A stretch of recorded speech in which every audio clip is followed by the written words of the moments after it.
Well, just to round things off and bring a little closure to the story, I used this little Triumph Tiger Cub the other day. A very sad occasion. The send-off of a friend, Fink, who painted me this lovely picture of my bike on this stone. She was taken before her time, unfortunately. Not that anyone can do anything about these things. But anyway, she was a keen biker, and there was a good turnout of motorbikes there to see her off. And obviously, because of the painting that she did for me, I wanted to use the bike that she painted the picture of to ride with the other bikes to see her off. So I did, but I had to fit. I've been having battery issues. The 6-volt battery that this one shares with another Cub has finally died, really. It's on there at the moment, incidentally. But what I thought I might be able to get away with, that didn't work any better, was the fitment of a 12-volt battery that had a couple of dead cells and produced about 8 volts or thereabouts.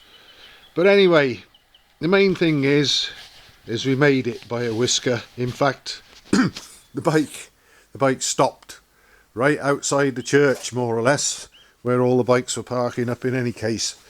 And believe it or not, by the time the service was over, the battery had recuperated enough that the thing started first kick and got me the couple of miles home again afterwards. So, well done, little bike. You did Fink proud, and you held the fort, and you didn't let the side down. But what I've done since then is I've checked over the electrics. The charging has never been great on this, but it can hold the fort. Usually it'll get you home, as long as perhaps you don't need your main lights on, so it's not advisable to go too far on it in the dark. But it will start even with a flat battery on emergency ignition, and it will charge the battery. Just sadly not as much as what gets taken out the battery when the lights are put on. And with a failing battery, that can mean that you might not be able to run for very long with the lights on. So I decided I would check a few connections, and I cleaned up a few grubby connections and attended to a couple of earths and so on. And then I decided that what I would do is, I knew I had another alternator stator. The rotor was good. The magnets were very strong, so I didn't change it, but there's a couple I could have used. But I knew that I had a stator off an early 50s Royal Enfield 250 Clipper that, although had been very, very rusted indeed, hadn't done much in the way of mileage. And from the rusty, corroded bits, I was able to rescue the alternator. So I put the stator from that on here instead of this one, which might be every bit as old as the bike for all I know. This one's probably even older, but it probably hasn't done anywhere near as much. And it does seem to have improved the charging slightly.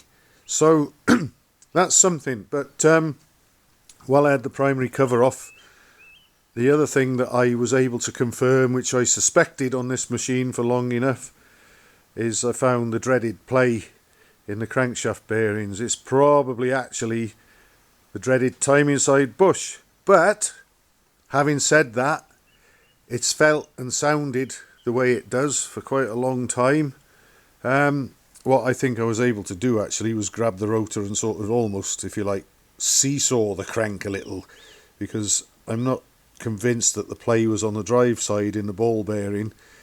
I'm pretty sure it's probably from the timing side, and I'm going to monitor the situation. I'm going to rummage through my bits and pieces and see what I've got in my spares, and no doubt one day when I decide the time's come to do something about it, I'll take the engine apart and get it done. But for now, I'm going to just carry on using it on shorter trips. I never go very far on it in any case, and just sort of monitor it and see if the vibrations get any worse or if the noises get any worse or whatever.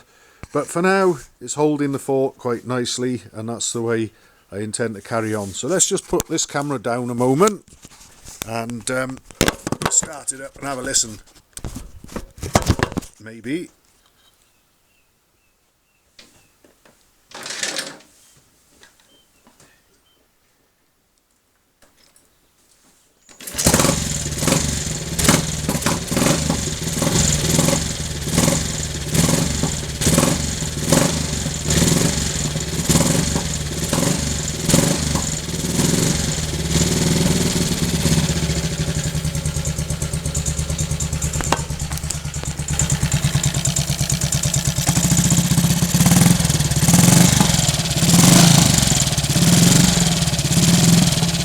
Sounds great, doesn't it? But there's definitely play in the crank, in the mains.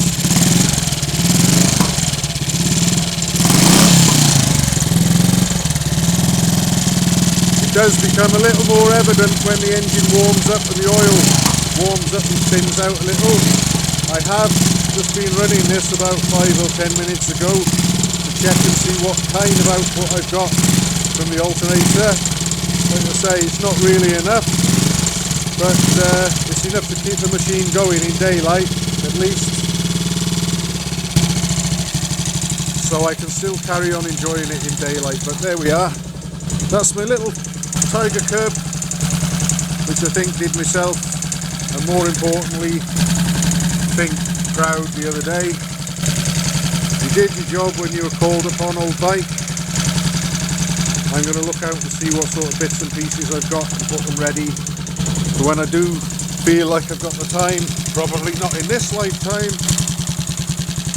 to get you put right. But there's still some life left in the old girl yet. On top of that, we're going into summer, and it's not a time to have a complete working machine, which can still be enjoyed in bits. And there's plenty of other projects I've got to do for other people to keep me occupied with the spanners in any case. So for now at least, it's carry on regardless.